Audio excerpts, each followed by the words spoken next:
Don Ramón, muy buenos días. Don Fernando, buenos días. Un gusto, un placer saludarlos y a través suyo a toda su audiencia.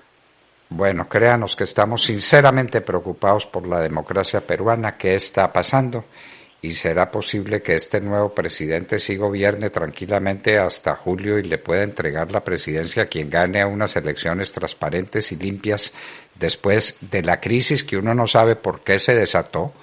Su país venía muy bien en muchos aspectos y de pronto viene esta crisis pavorosa. ¿Qué nos cuenta usted de ella, don Ramón?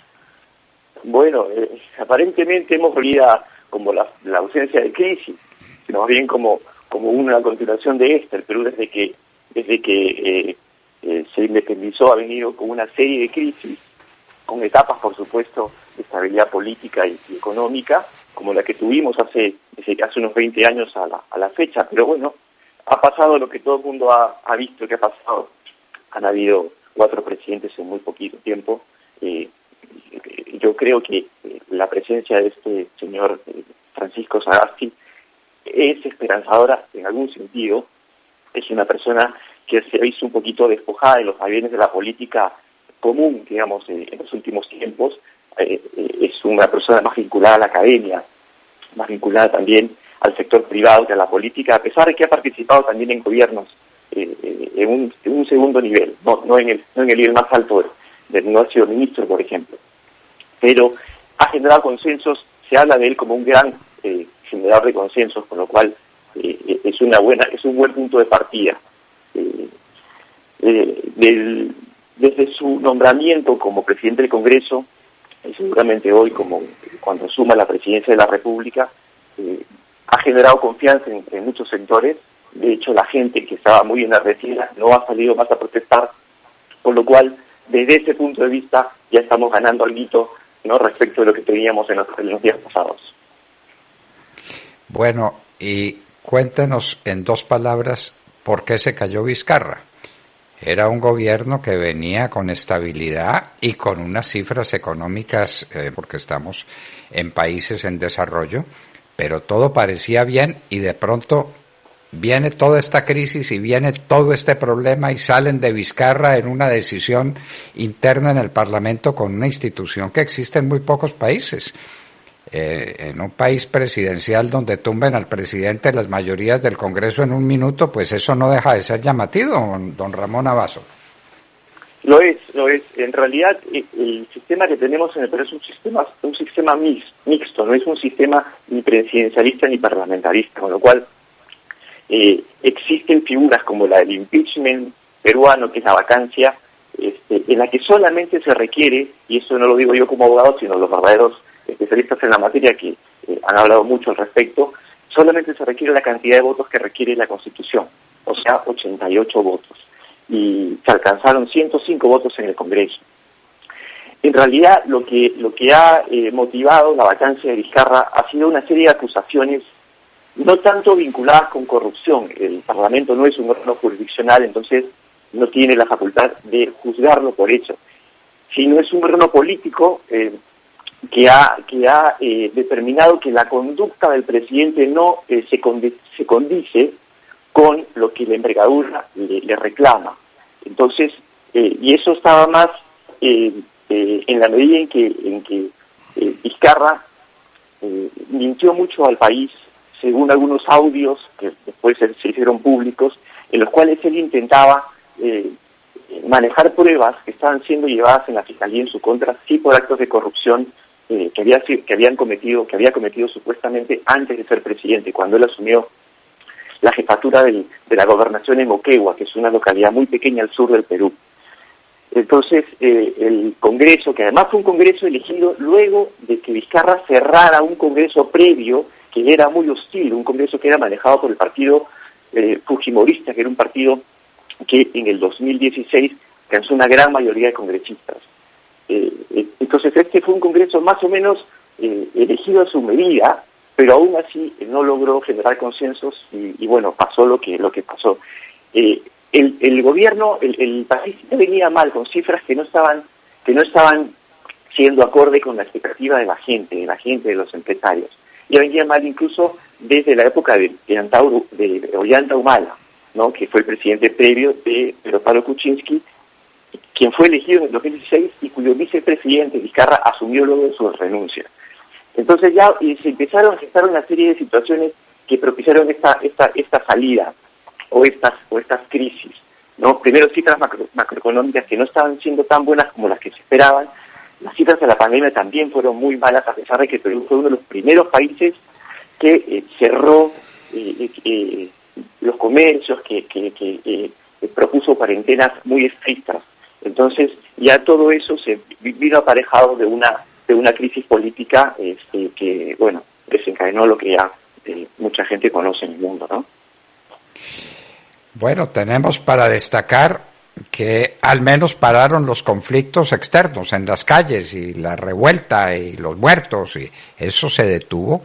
Esperemos que este académico, este hombre significativo en la vida intelectual del Perú, pueda gobernar. ¿Hasta cuándo? ¿Cuándo serían las próximas elecciones, don Ramón Abasolo? Las elecciones están programadas, ya estaban convocadas desde antes de la salida de Vizcarra, inclusive, ya estuvieron convocadas, son para el 11 de abril, pero el presidente tiene que entregar el poder el 28 de julio. Entonces, lo que se espera de él, cuando menos, y de este nuevo gobierno, aún no se ha formado gobierno porque él aún no ha juramentado ni ha nombrado a su jefe de gabinete. Lo que se espera es, digamos, como gran logro, que maneje una transición ordenada, ¿no? Y que permita la transferencia del poder a quien salga elegido el 11 de abril, ¿no?, con cuando menos cifras macroeconómicas estabilizadas, porque eso ha generado un montón de turbulencia. Los mercados se han visto muy afectados, por supuesto, por toda esta turbulencia. La bolsa de valores cayó, ¿no?, y una serie de factores económicos que han sido alterados, como digo, por esto. Así que se requiere una persona con mucha capacidad de consenso, aparentemente la tiene. Así que hoy día ha amanecido en la ciudad tranquila. Anoche hubo cacerolazos, al menos por donde yo vivo no se escucharon golpeteos de ollas, ni mucho menos, y eso es una señal de que la gente está esperando que este gobierno conduzca de la mejor manera estos 5 u 8 meses que faltan hasta la entrada del gobierno. Que todo sea así por el bien del Perú. Esperamos, y por el bien de América, porque es que en estos países, cuando pasa algo, uno se tiene que preguntar, ¿está pasando solo allá? ¿O esto es un salpullido que va a cubrir a la región? ¿Esto será un movimiento de qué corte, o un movimiento socialista, comunista, político, de qué género, que puede golpear a todos los países? Es que aquí en Colombia no podemos estar tranquilos si el Perú está en llamas. Eso es imposible. Así. El incendio se propaga. Es así. Digamos, durante estas protestas se ha hablado mucho de infiltraciones de grupos extremistas, de grupos comunistas, de grupos vinculados al ex Sendero Luminoso, al ex MRTA. Entonces ya eso genera una zozobra en la gente. Pero, bueno, al final la juventud, que yo creo que es esa juventud veinteañera que no ha vivido, evidentemente, los estragos de esta guerra que ha enfrentado el Estado en contra de grupos terroristas, entonces no conoce lo que sucedió y, digamos, no se siente, evidentemente, con la capacidad de enfrentar cualquier manifestación de esa naturaleza, pero... En fin, lo que a mí me da mucha pena es que las fuerzas del orden han sido muy bajuleadas. Lamentablemente la muerte de estos dos muchachos, que fue lo que desencadenó ya la ira generalizada, ha recalado directamente o ha apuntado directamente hacia la responsabilidad de la policía, lo cual me parece que es un despropósito, pero al final las investigaciones se determinarán quién o quiénes tuvieron la responsabilidad en la muerte de estos pobres chicos. Ave María, por Dios. Qué dolor lo que pasa allá. Y es que uno que tiene memoria, yo me acuerdo del Arriba Perú. Ay, Dios mío, por Dios. Ay, Dios mío. Deje así. Arriba Perú, lo que fue aquello, el precio que eso tuvo para un país tan rico como el Perú, como un país lleno de posibilidades, con un país fantástico como es el Perú, al que conocemos mucho menos de lo que debiéramos conocer.